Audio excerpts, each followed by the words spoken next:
రామాయణం.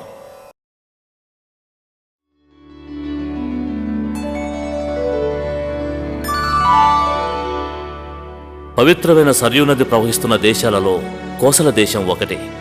అద్భుతమైన పెద్ద పెద్ద భవంతులతో, పూల వనాలతో, గలగలపారే నదులతో నిత్య వసంతంలా ఆ దేశం ఎంతో రమణీయంగా ఉండేది. ఆ దేశం సూర్యవంశపు రాజుల ఏలుబడిలో ఉండేది.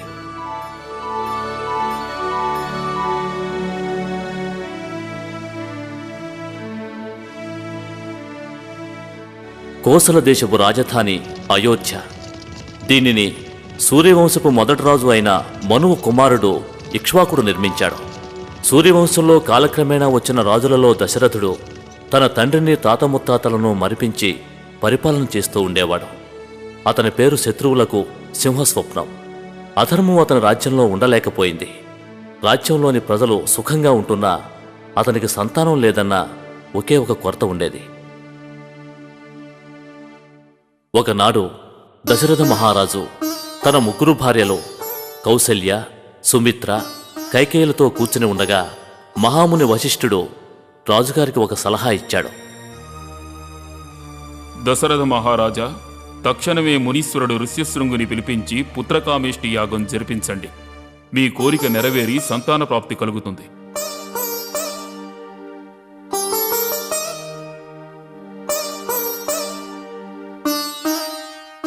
వశిష్ఠుడు చెప్పినట్లుగా మహాముని ఋష్యశృంగుని ఆధ్వర్యంలో పుత్రకామేష్టి యాగం ప్రారంభమైంది.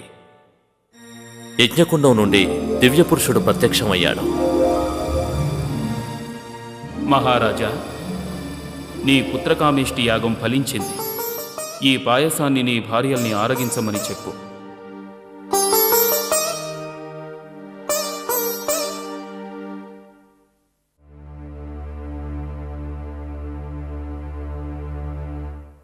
కౌసల్య, ఇది దైవ ప్రసాదము. ఇందులో సగభాగము నువ్వు తీసుకుని మిగిలినది కైకేయి, సుమిత్రలకు ఇవ్వు.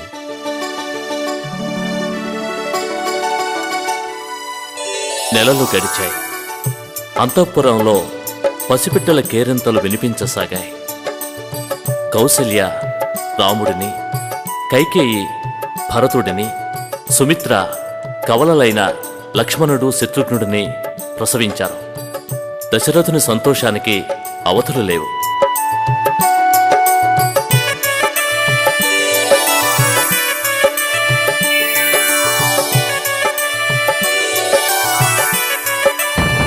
అయోధ్య నగరవాసులంతా మహోత్సాహంతో ఆ నలుగురు రాజకుమారుల జన్మదినాన్ని జరుపుకున్నారు. నలుగురు రాకుమారులు గురుకులంలో విద్యాభ్యాసం అభ్యసించసాగారు.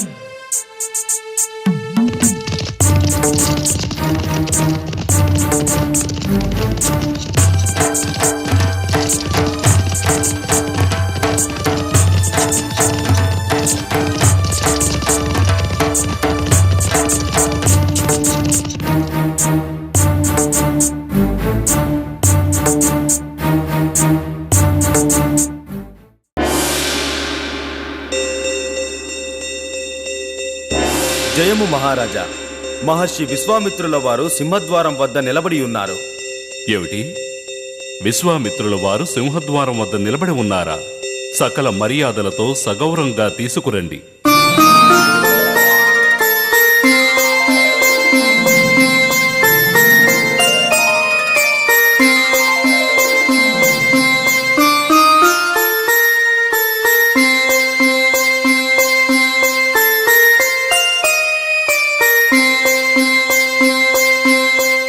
దయచేయండి, దయచేయండి విశ్వామిత్ర మహర్షి. మీ రాకతో మా అయోధ్య ధన్యమైంది మహర్షి. మహాముని, ఏ పని మీద వచ్చారో సెలవిస్తే దాన్ని క్షణాలలో నెరవేర్చి మీ అనుగ్రహం పొందుతాను. మీ కోరికేమిటో సెలవీయండి స్వామి. మహారాజా, రఘువంశంలో జన్మించిన నీవు ఆడిన మాటను తప్పవనే నీ సహాయం ఆర్థించడానికి వచ్చాను. మీ కోరిక ఏదైనా సరే నిస్సంకోచంగా చెప్పండి. లోక కళ్యాణార్థమై నేను చేస్తున్న ప్రతి ఒక్క యాగానికి రాక్షసులు విఘ్నం కలిగిస్తున్నారు మహారాజా. మేము యజ్ఞం మొదలు పెట్టగానే రాక్షసులు రక్తమాంసాలు ఎముకలు వర్షింపజేస్తున్నారు. రాక్షసులను సంహరించడానికి రాముణ్ణి నాతో పంపు మహారాజా. ఏమన్నారు? రాముడినా? అతనింకా పసిబాలుడే. అతను ఆ రాక్షసుల్ని ఎలా చంపగలడు? యుద్ధ విద్యలో పరిపూర్ణుడు కాడు, అనుభవం లేదు. కావాలంటే నేనే స్వయంగా నా సేనలతో వచ్చి వాళ్ళనంతం చేస్తాను. మహర్షి, నా రాముణ్ణి మాత్రం వదిలేయండి. దశరథ, నీ ఉపన్యాసాలు కట్టిపెట్టు. నేనడిగింది రాముణ్ణి పంపమనేగా. నువ్వు ఆడిన మాట తప్పావు. సూర్యవంశంలో పుట్టిన వారెవరు ఆడిన మాట తప్పరనే నేనిక్కడికి వచ్చాను. అయితే ఇప్పుడే తెలిసింది సూర్యవంశంలో ప్రతిజ్ఞాభంగం జరుగుతుందని. శాంతించండి మహర్షి విశ్వామిత్ర. దశరథ మహారాజు పరిపాలనలో ఎన్నటికీ తప్పనేదే జరగదు. శాంతించండి. మహారాజా, రాముని గురించి మీకు తెలియదు. అయితే మాకు విశ్వామిత్రుల వారికి బాగా తెలుసు. రాముడు ఎంతో పరాక్రమవంతుడు. దేన్నైనా సరే ఎదుర్కొనే శక్తి సామర్థ్యాలు కలవాడు. విశ్వామిత్రులకి అస్త్రవిద్య అంతా స్వాధీనంలో ఉంది. ఆయనతో మీరు రాముని ధైర్యంగా పంపవచ్చు. చింతించకండి. మీరు ఇచ్చిన మాట నిలబెట్టుకోండి. తక్షణమే రాముని పంపండి. అప్పుడే లోకానికి అతని గురించి తెలుస్తుంది. మహాముని, నేను రాముణ్ణి మీతో పంపించడానికి సంతోషంగా అంగీకరిస్తున్నాను. కృతజ్ఞతలు మహారాజా. నీ నిర్ణయానికి చాలా సంతోషం. అయితే ఏమిటి? నిస్సంకోచంగా నీ మనసులోని మాట చెప్పు. రాముడు లక్ష్మణ్ణి విడిచి ఒక్క క్షణం కూడా ఉండలేడు. అందుకని లక్ష్మణ్ణి కూడా తోడు తీసుకుని వెళ్ళండి.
విశ్వామిత్రుడు రామునితో, రామా, ఇదే తాటకవనం.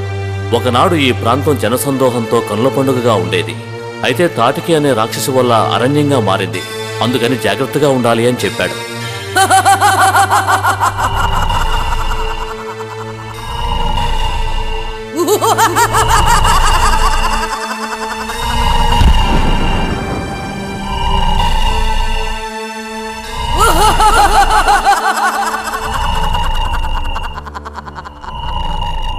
విశ్వామిత్రుడు వింటికి బాణం సంధించి తాటకిని సంహరించమని రామునితో చెప్పాడు. రాముడు సంకోచించగా విశ్వామిత్రుడు, సంకోచించకు, వెంటనే దాన్ని సంహరించు అని చెప్పాడు. అప్పుడు రామలక్ష్మణులిద్దరూ వింటికి బాణం సంధించి తాటకిని సంహరించారు.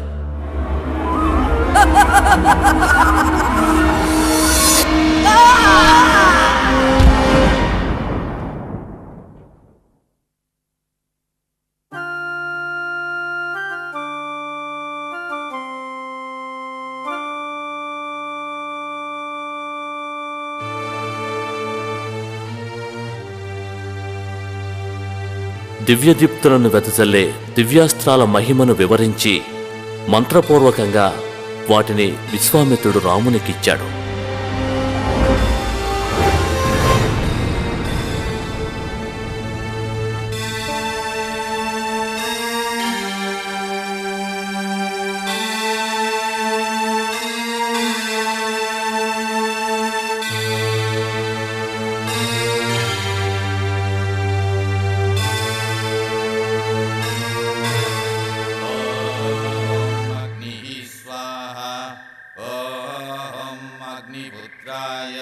విశ్వామిత్రుడు మరికొందరు ఋషులు యజ్ఞం చేయిస్తుండగా తాటకి కొడుకు సుబాహుడు, మారీచుడు యజ్ఞాన్ని పాడు చేయాలని ఆకాశం నుంచి యజ్ఞకుండంలోకి ఎముకలు రక్తమాంసాలను కురిపించి వికటాట్టహాసం చేయసాగారు.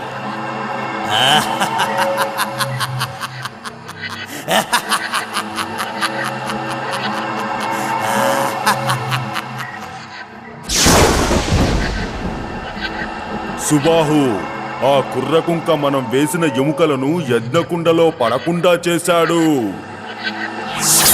బాణం తగలగానే సుబాహుడు బాధతో అరిచి నేల కొరిగాడు. అయ్యో సుబాహు, నేను గాయాలతో తప్పించుకున్నాను, నా ప్రాణం పోలేదు.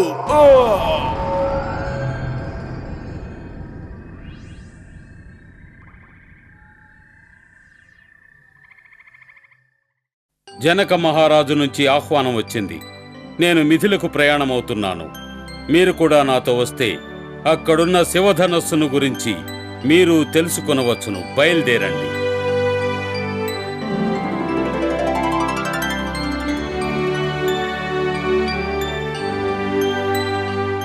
రామలక్ష్మణులిద్దరూ విశ్వామిత్రునితో కలిసి మిథిల వైపు ప్రయాణం సాగించారు.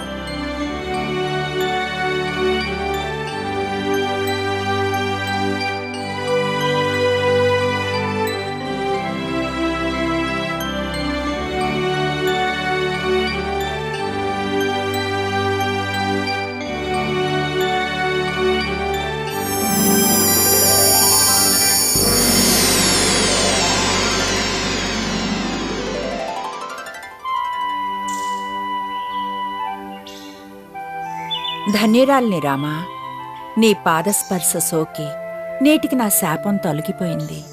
ఏమిటి, ఒక నారి ఇన్ని వత్సరములుగా రాయిలా జీవిస్తున్నదా? అవును రామా, ఇంద్రుడు చేసిన మోసం తెలియనందున నా భర్త శాపం వల్ల రాయిగా మారాను. అయితే ఈనాడు నీ పాదస్పర్శతో నా శాపం తొలగిపోయింది.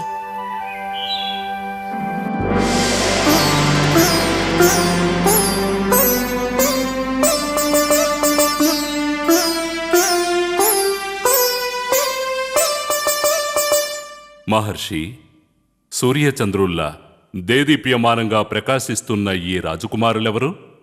మహారాజా, వీరు అయోధ్య మహారాజు దశరథుని కుమారులు రామలక్ష్మణులు.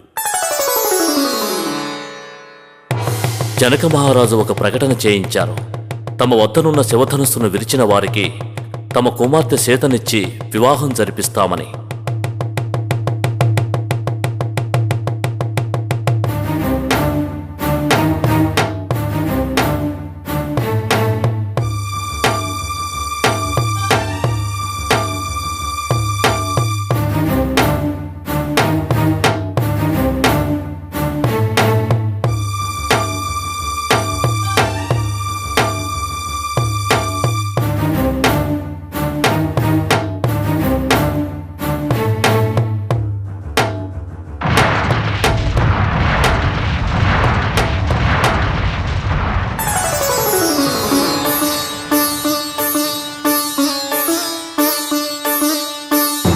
మిథిలా నగరమే అదిరిపోయే గర్జనతో వివాహ వేదిక వద్దకు పరశురాముడు వేంచేశాడు.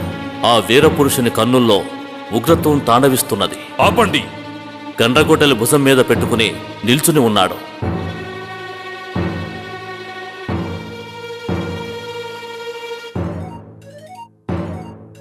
మూర్ఖుడా జనక, శివధనుస్సుని ముక్కలు చేసిన వాడెవడో నాకు చెప్పు, లేదంటే నీ రాజ్యం నీ కళ్ళ ముందే నాశనమైపోతుంది. క్షమించండి, శివధనుస్సును విరక్కొట్టింది మీ సేవకుడే. అందులకు మీరు ఏ శిక్ష విధించినా శిరసా వహిస్తాను. నేను పూజించే శివధనుస్సును విరగ్గొట్టినవాడు ఎవడైనా సరే నేను అంతం చేసి తీరతాను. మునీశ్వర, నా బాల్యంలో నేను ఎన్నో ధనస్సులను విరగ్గొట్టాను. అయితే మీరిలా ఎన్నడూ కోపగించుకోలేదే, ఇందులో మాత్రం ఏమిటంత విశేషం? మాటలు జాగ్రత్తగా రాని, లేదంటే నా గొడ్డలికి బలవుతావు.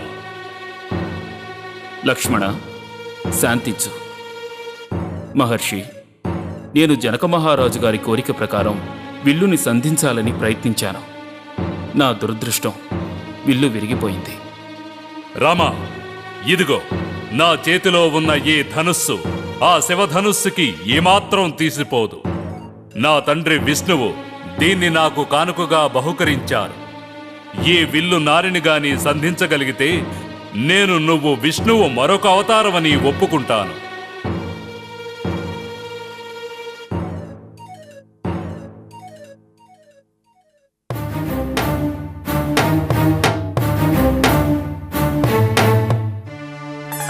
రామా, నన్ను క్షమించు. నేను పూజించే మహావిష్ణువు అవతారం నువ్వే. జనకుని కుమార్తె మరియు ఆయన సోదరుడైన కుశధ్వజుని కుమార్తెలకు దశరథ మహారాజు 4 కుమారులతో వివాహం జరిగింది. సీతకి రామునితో, ఆమె సహోదరి ఊర్మిళకి లక్ష్మణునితో, మాండవికి భరతునితో, శృతకీర్తికి శత్రుఘ్నునితో వివాహం జరిగింది.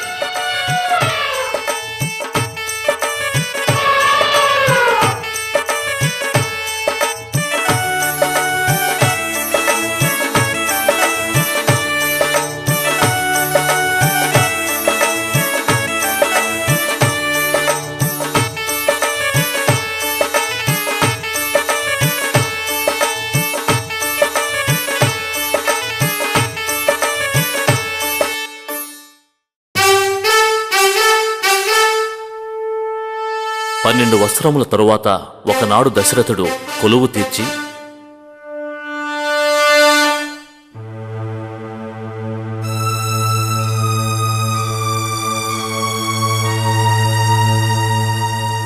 ఈ రాజ్యాన్ని ఇంతవరకు ధర్మబద్ధంగా నడిపించాను. ఎంతకాలం రాజ్యభారం వహించిన నేను వయసు పైబడడంతో ఇప్పుడు మోయలేకపోతున్నాను. అందుకని ఈ రాజ్యభారాన్ని రామునికి అప్పగించాలని నిర్ణయించుకున్నాను. అవునవును, అది సరైన నిర్ణయమే. రాముడు రాజు కావాలని మా అందరి మనసులో ఉన్న మాటే మీరు చెప్పారు.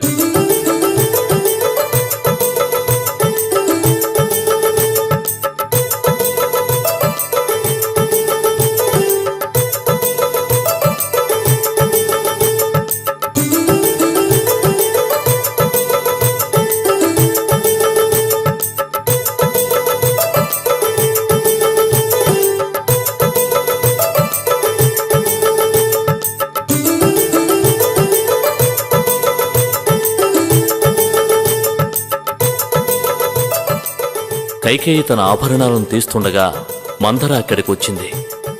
రామందర, నా రాముడు రాజవబోతున్నాడు. నాకెంతో సంతోషంగా ఉంది. నీకేదైనా బహుమానం ఇవ్వాలనుంది. ఓసి మూర్ఖురాల, రాజు కాబోయేది భరతుడు కాదు, రాముడని గుర్తుంచుకో. రాముడు నా కుమారుడేగా, నన్ను తన తల్లిలానే చూస్తున్నాడు. కైకేయి పెంచిన ప్రేమని కళ్ళను కప్పివేస్తోంది. రామునికి మాత్రమే పట్టాభిషేకం చేయాలా? ఏ భరతునికి ఎందుకు చేయకూడదు? రాముడు రాజైతే నీ భరతుడిని చంపేస్తాడు. చాలించు, నా రాముని గురించి నాకు తెలుసు. రాముడు రాజైతే అతని తల్లి కౌసల్య మహారాణి అవుతుంది. అప్పుడు నువ్వు ఆవిడ దగ్గర దాసివే. ఓ, నీ మాటలు నిజమేనేమో అనిపిస్తుంది. కైకేయి, గుర్తుంచుకో, ఎప్పటికైనా నీకు పుట్టినవాడే నీ సొంతవాడవుతాడు. కానీ మందర, మహారాజు గారు నిర్ణయం చేసేశారే. ప్రజలందరికీ కూడా సమ్మతమే. రేపే పట్టాభిషేకం. ఇప్పుడు ఏం చేయగలను? కైకేయి, మర్చిపోయావా దశరథ మహారాజు నీకిచ్చిన 2 వరాలని? అవును, అదే సరైన మార్గము, సరైన సమయం కూడా.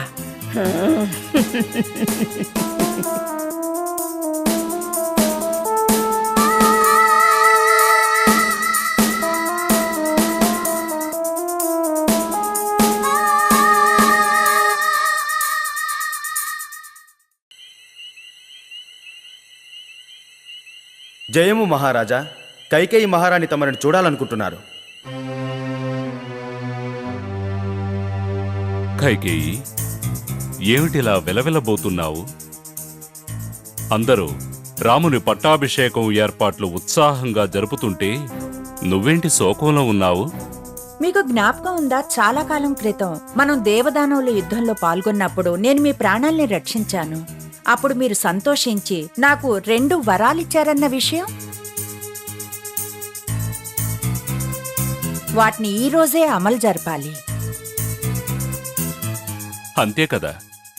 అయితే వెంటనే అడుగు కైకేయి. నా రాముని పట్టాభిషేకానికి సమయం ఆసన్నమవుతోంది. 1. రామునికి బదులుగా నా కుమారుడు భరతుడు ఈ రాజ్యాన్ని పరిపాలించాలి. 2. రాముడు 14 ఏళ్లు వనవాసం చేసేట్లు ఆజ్ఞాపించాలి.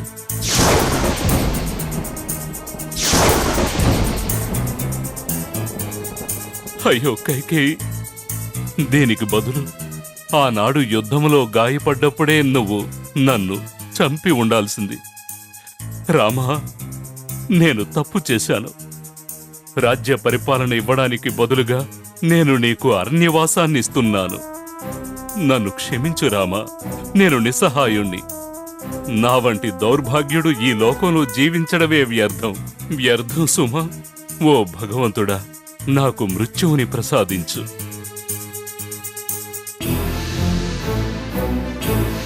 పట్టాభిషేకం జరగవలసిన రాముడు భోగభాగ్యాలను వదిలి వనవాసానికి బయలుదేరాడు. అతనితో పాటు సహోదరుడు లక్ష్మణుడు, భార్య సీత కూడా బయలుదేరారు. మంగళవాయిద్యాలు మారుమోగవలసిన అయోధ్యలో ఆహాకారాలు మిన్నుముట్టాయి. దారిపొడునా పౌరులు కన్నీళ్లతోనే వీడ్కోలిచ్చారు. వద్దు రామా, వద్దు, మమ్మల్ని విడిచి వెళ్ళొద్దు. రామా, మమ్మల్ని వదిలి వెళ్ళొద్దు.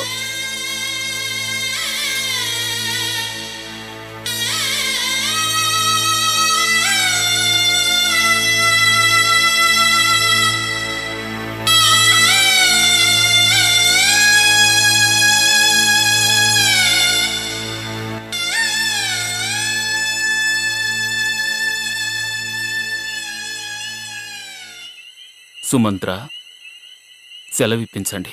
రాకుమారా, మిమ్మల్నే నమ్మి వచ్చిన వీరంతా రేపు ఉదయం లేచి మీ గురించి అడిగితే నేనేమి సమాధానం చెప్పను. వీరంతా నగరంలో నివసించవలసిన వారు. మా మీదున్న ప్రేమ చేత మా వెంట ఇక్కడి వరకు వచ్చారు. అలసటతో మైమరిచి నిద్రపోతున్నారు. బాగా నిద్రపోనివ్వండి. మా తల్లిదండ్రులను మీరు చూసుకుంటారన్న నమ్మకంతో మేము సెలవు తీసుకుంటున్నాం.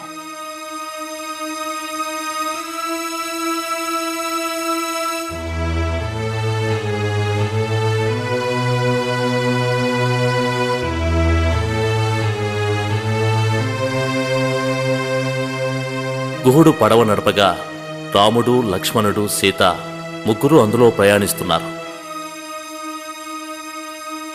అయోధ్య, మా మాతృభూమి. మేము పుట్టి పెరిగిన నీ ఒడిని వదిలి వెళ్ళిపోతున్నాం తల్లి.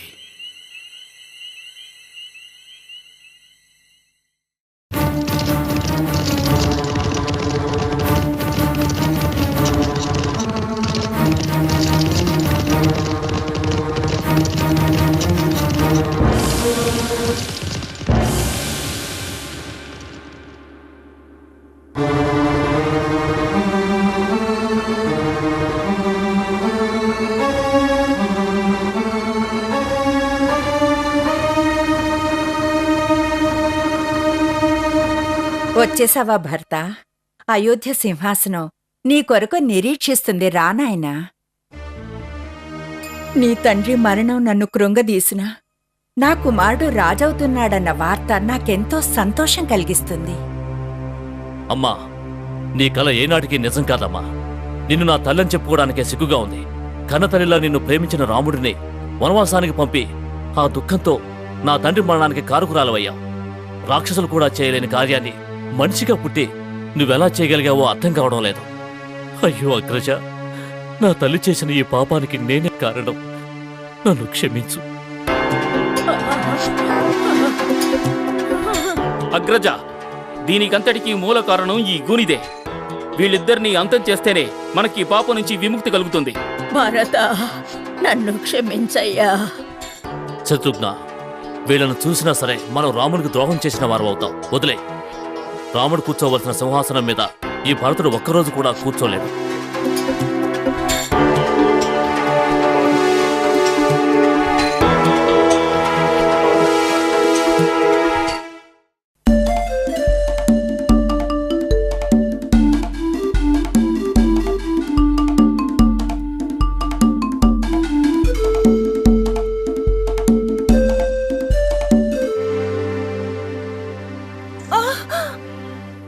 భయపడకండి రామా. నేను మీ తండ్రి గారి ఆప్తమిత్రుడను. మిమ్మల్ని కలిసినందుకు నాకు సంతోషంగా ఉంది. అదుగో కనపడుతోంది, అదే పంచవటి. అదే మీకు నివాసయోగ్యమైన స్థలం.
ఉత్తర దిక్కు నుండి చతురంగ బలాలతో ఎవరో వస్తున్నట్లున్నారు. బహుశా ఆ ద్రోహి భరతుడేనేమో. మన వనవాసాన్ని కూడా నాశనం చేయాలనే వస్తున్నాడు. ఆజ్ఞ ఇవ్వండి అగ్రజ, నా బాణాలకు గురి పెడతాను. లక్ష్మణ, ఆవేశంలో జ్ఞానాన్ని కోల్పోవద్దు. భరతుడు మన సహోదరుడు. ఓర్పు వహించు, అంతా మంచే జరుగుతుంది.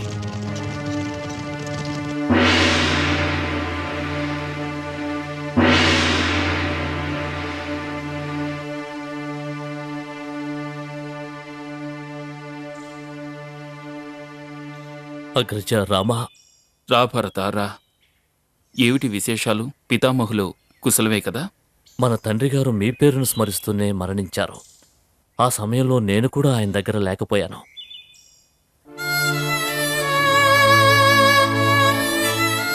అయ్యో తండ్రి. అగ్రజ, వెంటనే మీరు అయోధ్యకు బయలుదేరండి. అయోధ్యను పరిపాలించవలసింది మీరే. కాదు భరత, కాదు. ఎందుకని అగ్రజ? పెద్ద కుమారుడు ఉండగా చిన్నవాడు రాజ్యపాలన చేయటమా మన రాజధర్మం? భరత, ఇప్పుడు మన ధర్మం మన తండ్రి గారు తల్లి కైకేయికిచ్చిన మాటను నిలబెట్టుకోవడమే. అలా అయితే మీ వనవాసం ముగిసేంత వరకు నేను రాజ్యపాలన చేస్తాను. కానీ మీ పాదుకలను నాకు ఇవ్వాలి. వాటికి పట్టం కట్టి ప్రతిరోజు పూజిస్తాను. భరతుడు రాముని పాదుకలను శిరస్సు మీద ఉంచుకుని రామనామ స్మరణ చేస్తూ వెళ్ళిపోయాడు. రామ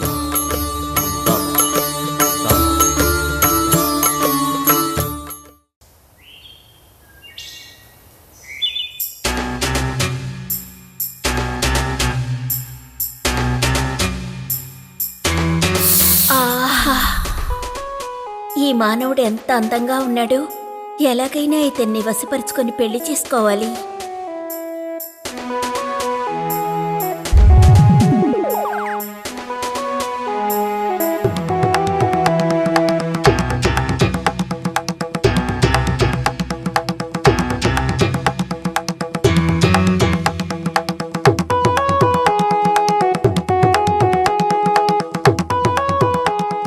నా పేరు శూర్పణఖ.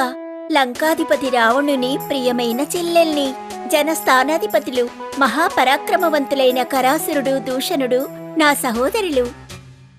మా పేరు రామ. అయోధ్య మహారాజు దశరథుని జ్యేష్ఠ కుమారులం. 14 వత్సరాలు వనవాసం చేయడానికి ఇక్కడికొచ్చాం. నీ దేహ సౌందర్యంలాగే నీ పేరు కూడా అందంగా ఉంది. నన్ను పెళ్లి చేసుకుంటావా? అదిగో ఆ పర్ణశాల వద్ద ఉన్న యువకుడు మా సహోదరుడు లక్ష్మణుడు. అతను అందగాడే. అతన్ని వివాహం చేసుకో. అతను అందంగానే ఉన్నాడు. నీకు సమ్మతమేనా? రాకుమారుడు అతనే. నేనాయనకి సేవ చేసే దాసుడను. అందువలన నువ్వు ఆయన్నే వివాహం చేసుకో. అయ్యో, అది కుదరదే. నేను అందంగా లేనా? నిజంగా నువ్వు అందగత్తవే. కాని మా భార్య సీత నీకంటే ఎంతో అందమైనది.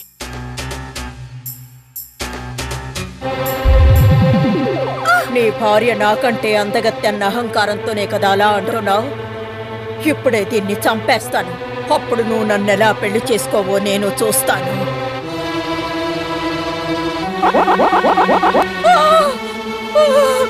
అయ్యో నా ముక్కు!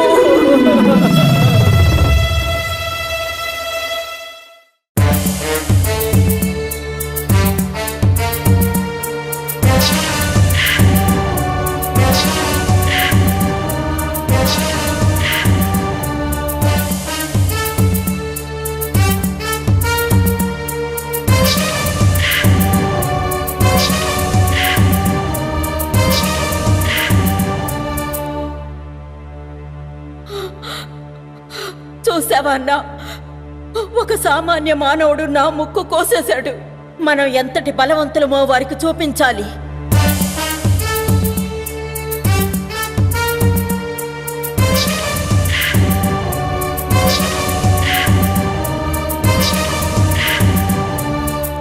రావణ, శాంతించు. వాళ్ళెవరో కాదు, అయోధ్య రాకుమారులు రామలక్ష్మణులు. ఏం చేసినా ఆలోచించి చేయాలి.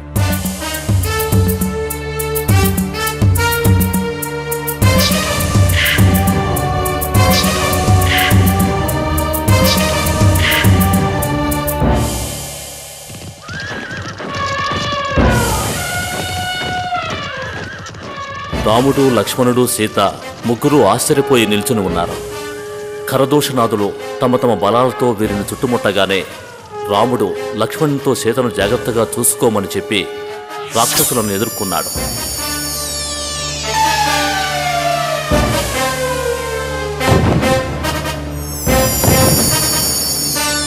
రాముని బాణాల ధాటికి తట్టుకోలేక రాక్షసులు నేల కొరిగి ప్రాణాలు వదిలారు.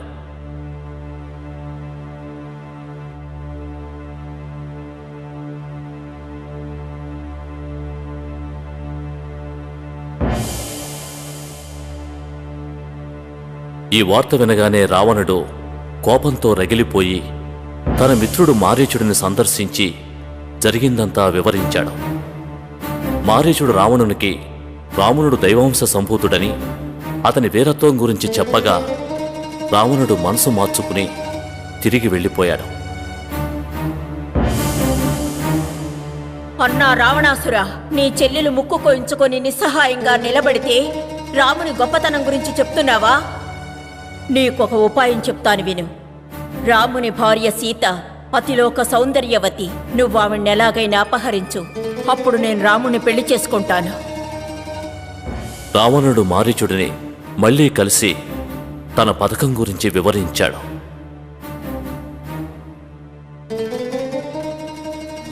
రాముడు నాకు మిత్రుడు, అతని భార్యను అపహరించడానికి నేను అసలు ఒప్పుకోను అని మారీచుడు చెప్పగా రావణుడు అతనిని చంపుతానని బెదిరించడంతో తన ప్రాణం రావణుని చేతిలో పోవటం కంటే రాముని చేతిలో పోవటం మంచిదని మారీచుడు ఒప్పుకుంటాడు.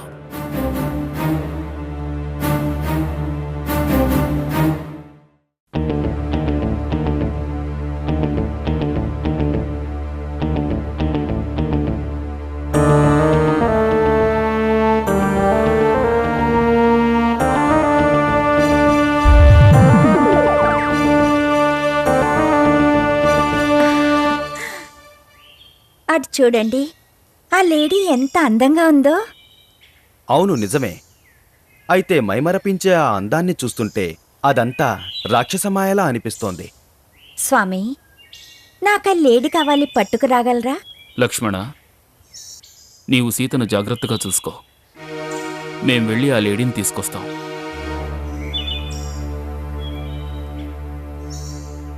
సీతా! లక్ష్మణ! లక్ష్మణ, నా స్వామి ఏదో ఆపదలో చిక్కుకున్నట్లున్నారు. అపాయంలో ఉన్నారు. నువ్వు వెంటనే వెళ్ళి ఆయన రక్షించు. భయపడకండి. నిస్సందేహంగా అది అన్నగారి స్వరం కాదు. లక్ష్మణ, నా స్వామి అక్కడ ప్రాణాలతో పోరాడుతుంటే నువ్వు నాకిక్కడ హితబోధలు చేస్తున్నావా? వెంటనే వెళ్ళి ఆయన్ని రక్షించు. నా స్వామి లేకుంటే నేను నా ప్రాణాల్ని త్యాగం చేస్తాను. మన్నించు మాత, తక్షణమే బయలుదేరి వెళతాను. అయితే నేను గీచిన ఈ గీతను దాటి మాత్రం ఎట్టి పరిస్థితుల్లోనూ మీరు బయటకు రాకండి.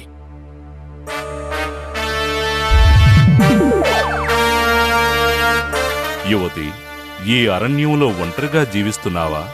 ఇక్కడ భయంకరమైన రాక్షసులు, అడవి మృగాలు నివసిస్తున్నాయి. నాకు చాలా ఆకలిగా ఉంది. తినడానికి ఏమైనా పెట్టగలవా? నేను ఇప్పుడే తెస్తాను, ఇక్కడే ఉండండి.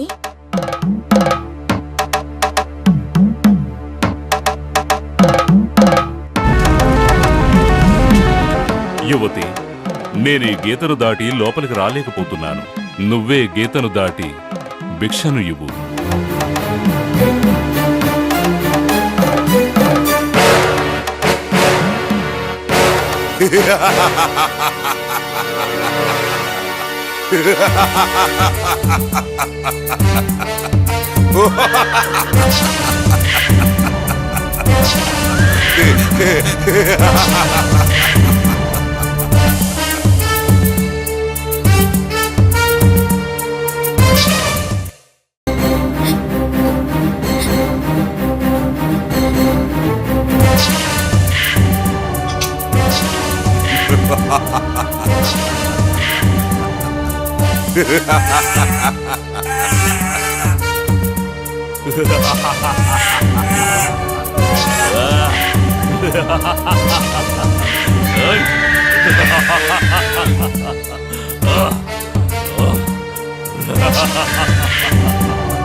అయ్యో జటాయువు!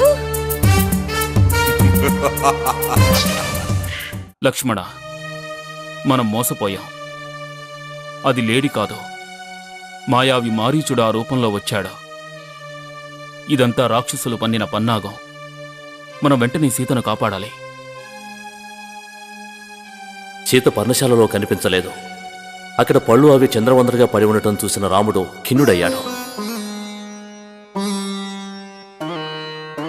అగ్రజ, దుఃఖించకండి. వదినగారు ఈ అడవిలోనే ఎక్కడో ఉండుంటారు. ఆమె ఉనికిని తెలుసుకుందాం.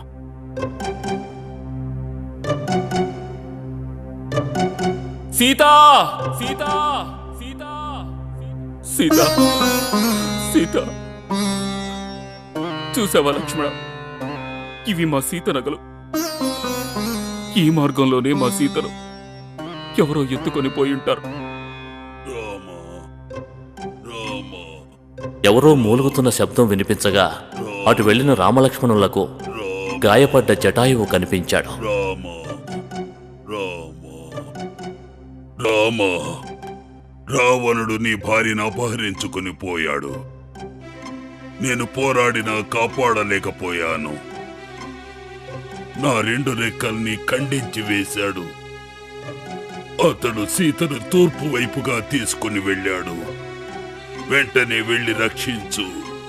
జటాయువు, ఎవరా రావణుడు? రాక్షసులకు రాజు ఆ రావణుడు. అతని విశ్రావసువు కుమారుడు రామ.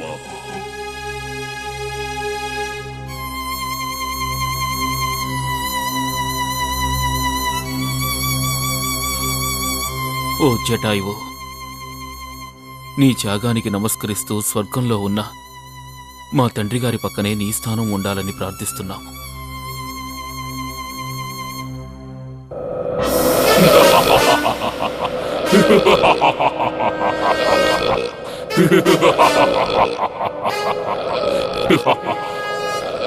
చూడండి పిల్ల కుక్కలు, మీరు నా చేతుల్లో బాగా చిక్కుకుపోయారు. మీరు నా ఆకలిని పూర్తిగా తీర్చలేరు. అయినా పర్వాలేదులే.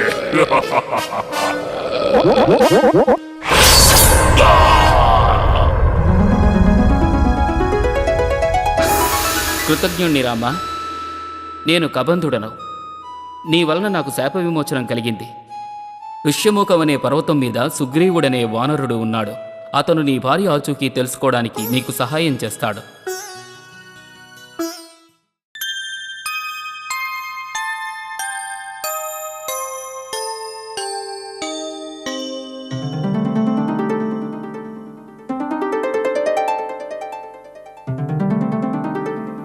మీరీ చోటికి కొత్తగా వచ్చినట్టున్నారు. నా పేరు హనుమంతుడు. వానరులందరికీ నాయకుడిని, సుగ్రీవుని రాజ్యంలోని మంత్రులలో ఒకడను. మిమ్మల్ని కలవడం మాకెంతో ఆనందంగా ఉంది. మేము ఇక్కడికొచ్చింది సుగ్రీవుని కలవడానికి. నా వెంట రండి, మా రాజు వద్దకు తీసుకెళ్తాను.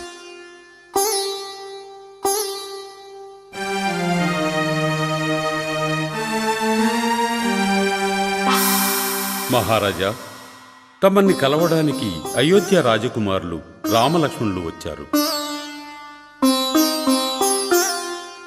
దశరథ మహారాజు కుమారులు నన్ను కలవడానికి వచ్చినందుకు సంతోషం. మీరొచ్చిన కారణము నాకు తెలుసు. అయితే నేనిప్పుడు ఒక సమస్యలో చిక్కుకున్నాను.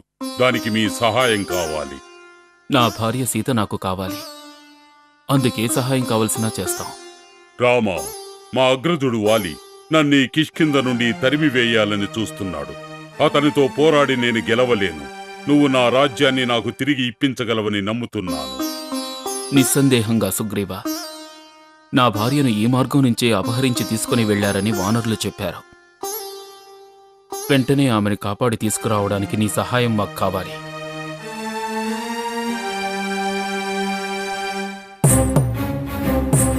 రాముడు సుగ్రీవునికిచ్చిన మాట ప్రకారం వాలి సుగ్రీవుల మధ్య జరిగిన పోటీలో రాముడు చెట్టుచాటు నుంచి వాలి వెనుక భాగాన బాణం వదిలి అతన్ని హతమార్చాడు.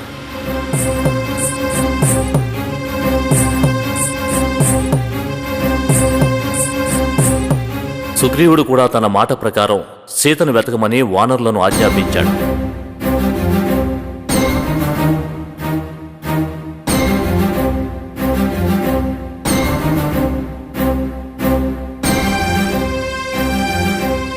నా పేరు సంపాతి. రావణుడు హతమార్చిన జటాయువుకు సోదరుడను. సీతాదేవినే కదా మీరు వెతుకుతుంది? ఆమెను రావణుడు అపహరించి తీసుకుని వెళ్ళడం చూశాను. అతను సీతాదేవిని అతను పరిపాలించే లంకలో బంధించి ఉంచాడు.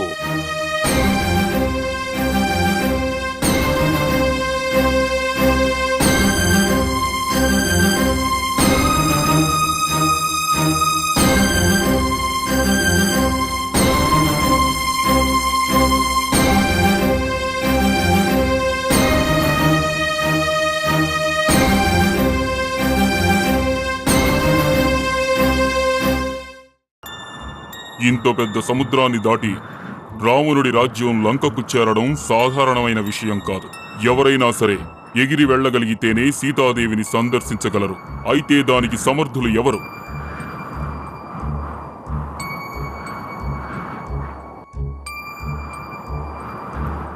హనుమా, వాయుపుత్ర, నీవు తప్ప ఈ సముద్రాన్ని దాటగలిగేవారు ఎవరున్నారు? నీ శక్తి గురించి నీకు తెలియదు. నేను గుర్తు చేస్తాను. నీ బాల్యంలో నీవు ఒకసారి ఉదయించే సూర్యుడిని చూసి పండు అనుకొని దానిని అందుకోవాలని ప్రయత్నించిన వాడి. లేచిరా, నువ్వు మాత్రమే ఈ సాగరాన్ని దాటగలవు. నీ శక్తినంతటినీ ప్రయోగించు. అలాగే జాంబవంత, నా నమ్మకమే నాకు విజయాన్నిస్తుంది.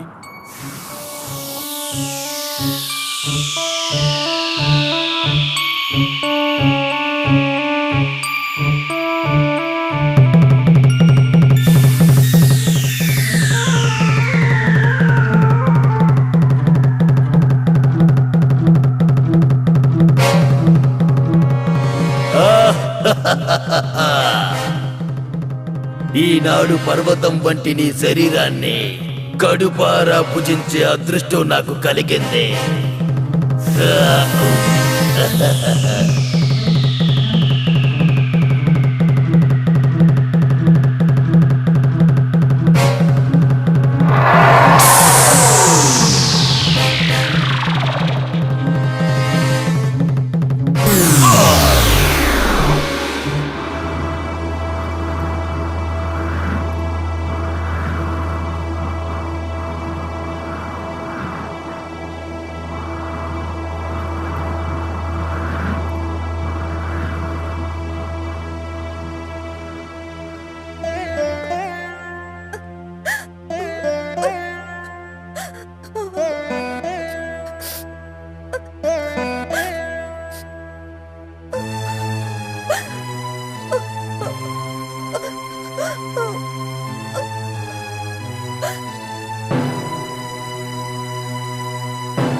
సుందరి, ఇంకా నీ భర్త గురించే ఆలోచిస్తున్నావా?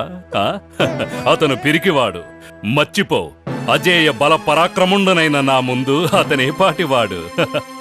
మూర్ఖుడా, నీ అహంకారమే నీ నాశనానికి కారణం అవుతుంది. నా స్వామి వస్తాడు, నిన్ను చంపి నన్ను విడిపించుకుని వెళ్తాడు. సీత, ఇక నీతో ప్రేమగా మాట్లాడి ప్రయోజనం లేదు. నీకు 2 మాసాలు గడువిస్తున్నాను. నీ మనసు మార్చుకో, లేదా మా పాకశాలాధికారులు నిన్ను పలహారంగా వండి పంపుతారు.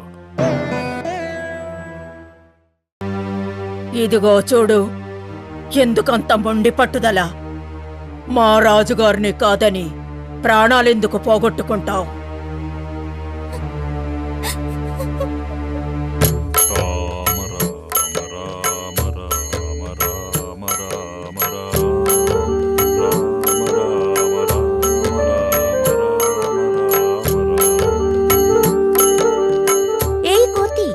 రాక్షసులు నివసించే ఈ అడవిలో నా స్వామి పేరెందుకు జపిస్తున్నావు?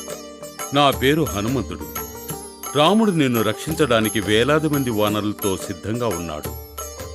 నీ జాడ తెలుసుకోవడం కోసమే నన్ను పంపారు. ఇదిగో తల్లి, నీ స్వామి అంగుళీకం.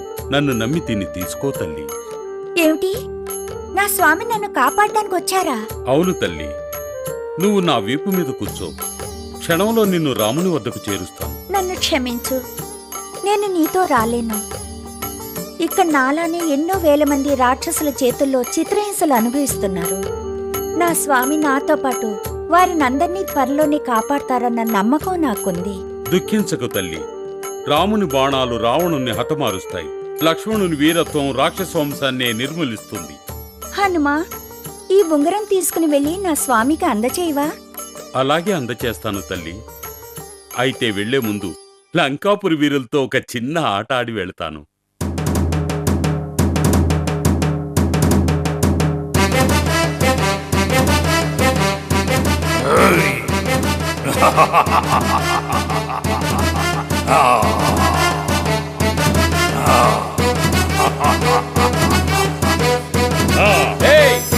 పట్టుకోండి.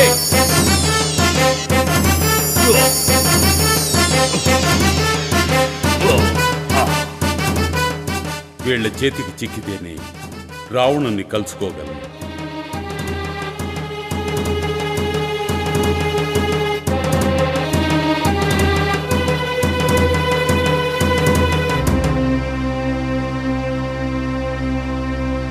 ఏయ్, ఎవరు నువ్వు?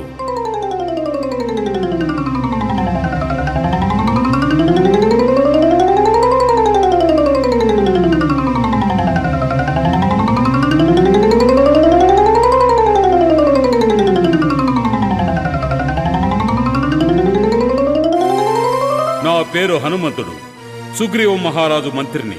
రామునితో శత్రుత్వాన్ని తెచ్చుకున్న నీకు మరణ సందేశాన్ని ఇవ్వడానికి వచ్చాను. ఒక సాధారణ కోతివి నువ్వు నాకు మరణ సందేశాన్ని ఇవ్వడానికొచ్చావా? భటులారా, ఈ కోతి తోకకు నిప్పంటించి లంకానగరమంతా ఊరేగించండి. పిల్లలంతా ఈ కోతిని చూసి ఆనందిస్తారు.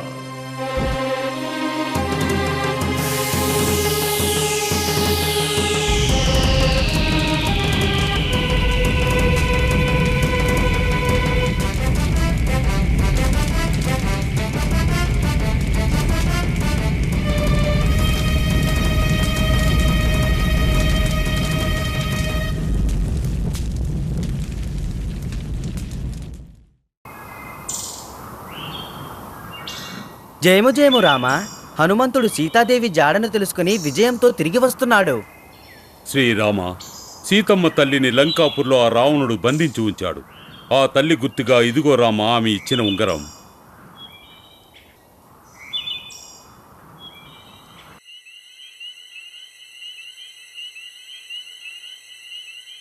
అగ్రజ, సీతను అపహరించి మీరు చాలా పెద్ద తప్పు చేశారు.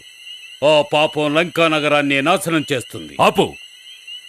నువ్వొక పిరికి పందవి. నా సహోదరుడు అన్న విషయం మరిచి మాట్లాడుతున్నావు. రాముడు ఒక చిన్న బాలుడు.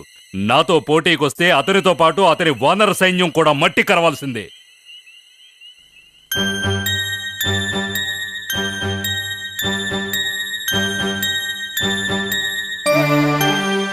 రామా, మీకోసం రావణుని సహోదరుడు విభీషణుడు వేంచేశాడు. రామా, నా పేరు విభీషణుడు, రావణుడి సహోదరుణ్ణి. సీతను అప్పగించమని చెప్పిన అన్నగారు నా మాట వినలేదు. నీ వంటి మంచి వ్యక్తితో కలిసి నీ భార్యను విడిపించడానికి తగ్గ సహాయం చేయడం మంచిదని వచ్చాను. సంతోషం విభీషణ, సంతోషం. మా వైపు ఇంతమంది మంచివాళ్లుంటే సీతను త్వరలోనే రావణుడి చెర నుంచి విడిపించగలమన్న నమ్మకం మాకుంది. అయితే అక్కడికి ఎలా చేరుకోగలమన్నదే సమస్య. రామా, చింతించకు. కళ్ళు మూసుకొని సహాయం చేయమని ఆ సాగరుణ్ణి వేడుకుంటే అతడు తప్పకుండా వెంటనే నీ సమస్య తీరుస్తాడు.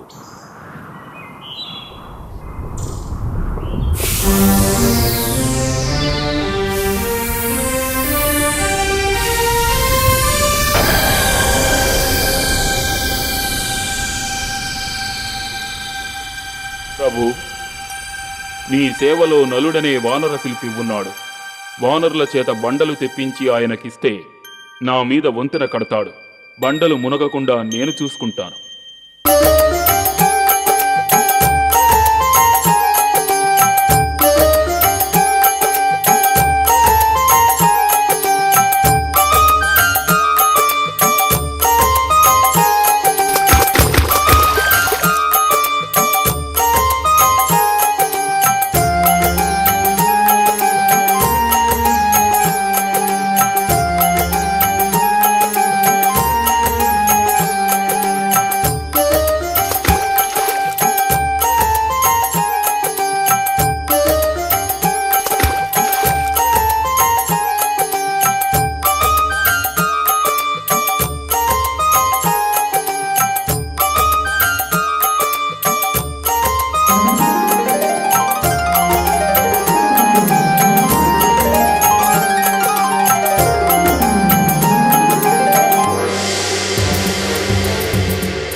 రావణ, సీతాదేవిని తక్షణమే రామునికి అప్పగించి నీ ప్రాణాలను రక్షించుకో.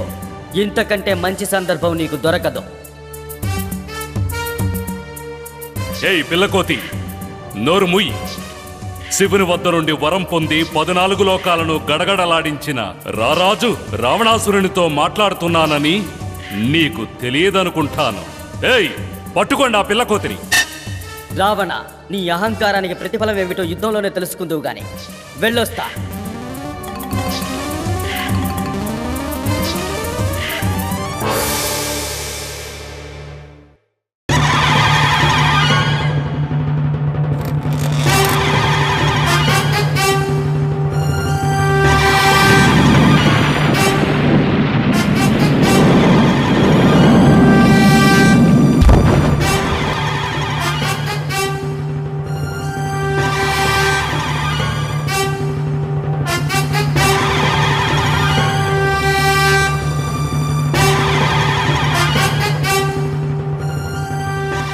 లంకానగరంలో సేన నేల కొరిగింది.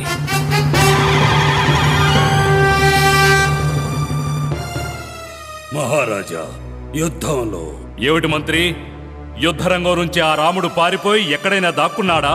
చెప్పండి, ఈ వార్త కోసమే ఎదురు చూస్తున్నాను. మహారాజా, కుంభకర్ణుని కుమారులిద్దరూ వానర సైన్యం చేతిలో హతమయ్యారు. చాలు మహారాజా, చాలు. ఒక నారీ మోహం వినాశనానికి దారితీసింది. సీతను తక్షణమే రామునికి అప్పగించండి.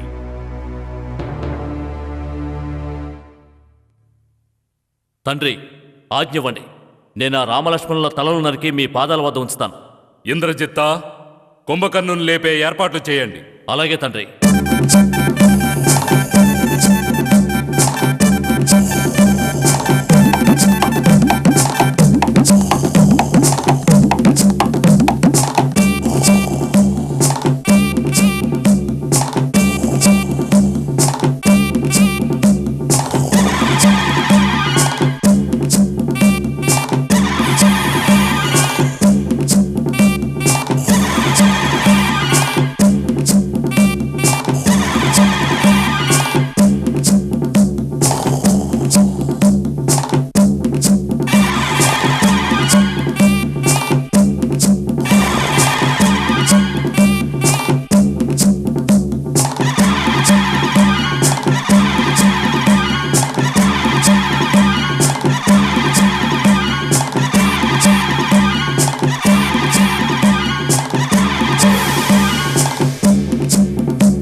హనుమ.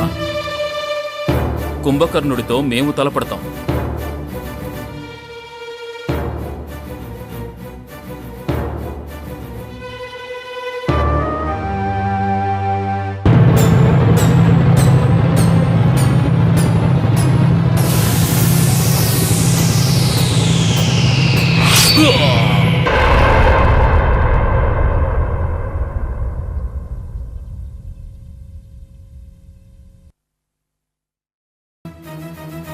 తండ్రి, నా కరవాలం రాముణ్ణి ముక్కలు ముక్కలుగా చేయాలని ఉత్సాహపడుతోంది.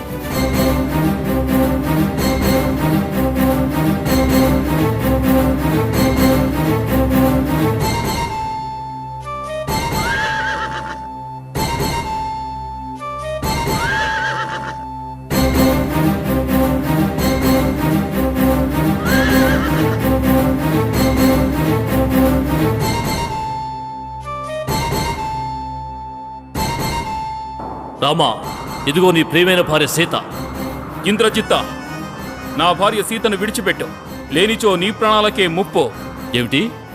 నువ్వు నా ప్రాణాలు తీస్తావా? అయితే చూడు, నీ భార్య ప్రాణాలు ఎలా తీస్తాను. అయ్యో సీత, సీత, నా ప్రియ సీత, సీత.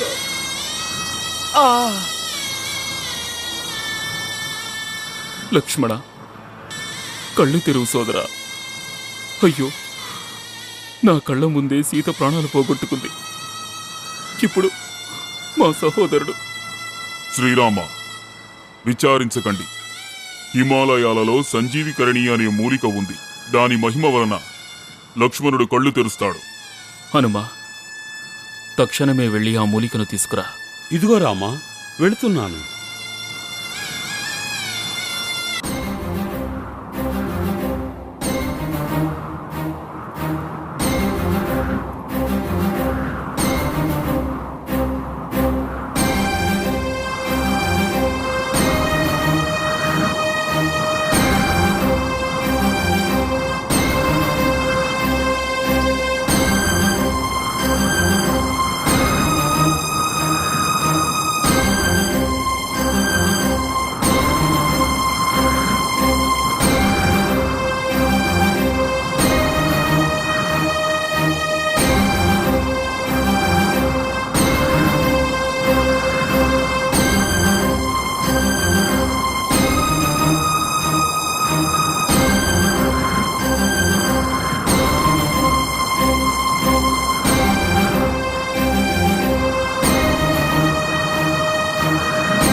ఓ, పర్వతమంతా మూలికలతోనే నిండి ఉంది. దేన్ని తీసుకురమ్మన్నారు? సరే, పర్వతాన్నే మోసుకెళ్తాను.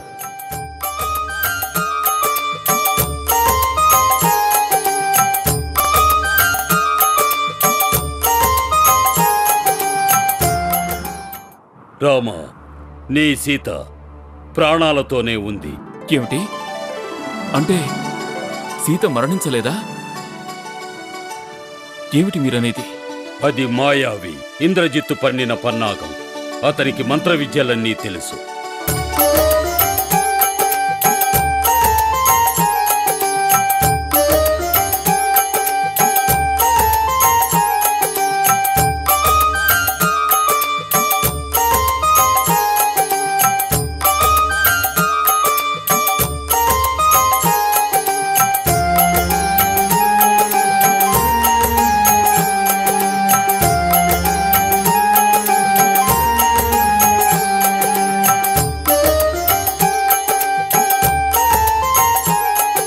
అదిగో చూడండి, హనుమంతుడు పర్వతాన్నే ఎత్తుకొస్తున్నాడు.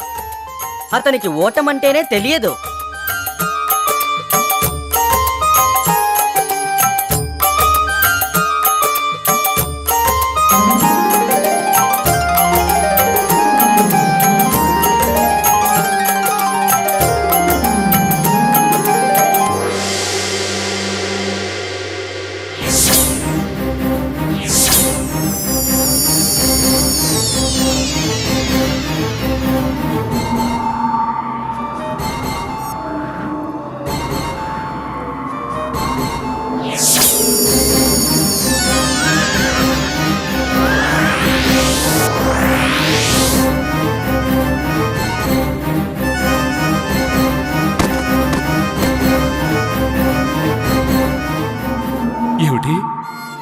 నా కుమారుడు ఇంద్రజిత్తు మరణించాడా? అయ్యో, నిన్ను కూడా పోగొట్టుకున్నానా? నేనే స్వయంగా యుద్ధరంగానికి వెళ్ళి ఆ రాముణ్ణి చంపి అతని రక్తాన్ని ఆరగించి ఎముకల్ని నా మెడలో మాలగా అలంకరించుకుంటాను.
దుర్మార్గుడైన రావణుడు హతమార్చబడ్డాడు.